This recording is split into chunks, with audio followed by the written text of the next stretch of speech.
Ever wondered how your favorite cheese transforms from a humble milk carton to a delightful bite on your cracker? Well, let's unravel the mystery of curds and whey.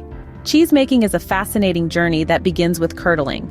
This first step is all about introducing a starter culture into the milk. This culture is a friendly bacteria that munches away on the lactose in the milk, converting it into lactic acid.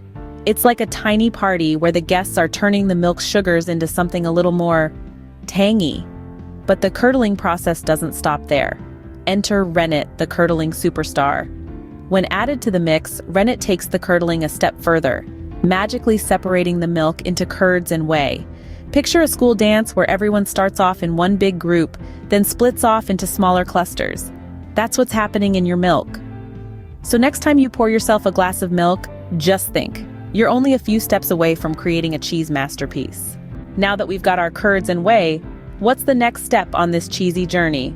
Well, darlings, it's all about the art of cutting and cooking. You see, these curds need to be cut, allowing more whey to be released. This step is crucial as it influences the final texture and moisture content of your cheese. Then comes the cooking part. The curds are gently heated, and this is where the magic happens. The temperature determines the cheese's texture and flavor.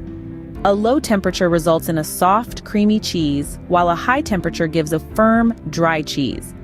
But here's the catch: the size of the curds also plays a significant role. Small curds lose whey quickly, resulting in a denser cheese.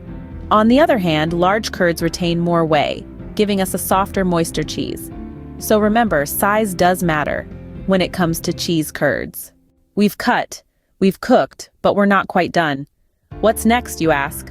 Well, hold on to your hats because we're diving headfirst into the magical world of molding and pressing. This is where the real transformation happens, where the curds start their journey to becoming the cheese we all know and love. First, we have to say goodbye to the whey. It served its purpose, and now it's time for it to part ways with our curds. The curds are carefully drained, leaving them ready for their next adventure, the mold. Now, the mold isn't just a container. It's a shaper of destiny, the sculptor of our cheese-to-be. The curds are gently spooned into the mold, taking on its shape, adopting its form. Round, square, or even heart-shaped, each mold gives our cheese its unique identity. But wait, there's more. We're not just molding here, we're pressing too.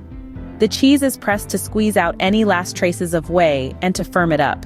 It's a bit like a cheese gym session where the cheese works out to get into its best, most delicious shape.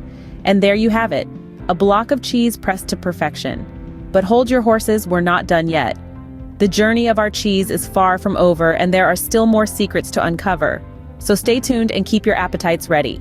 Now comes the hardest part of all, the waiting game.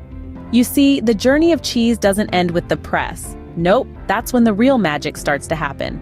We're talking about aging, or as the French say, affinage. Now let's think of this as a fine wine. You wouldn't pull the cork off a bottle of Cabernet right after it's been bottled, would you? Of course not. You'd let it rest, relax, and develop its flavor over time. Well, cheese is no different. And just like people, each cheese ages in its own unique way. Some cheeses are like impatient teenagers, ready to be enjoyed after just a few weeks. Others, like a wise old sage, need years to reach their full potential. But no matter how long it takes, the waiting is always worth it. During this time, the cheese undergoes a transformation. The moisture evaporates, the texture becomes denser, and the flavors deepen and become more complex.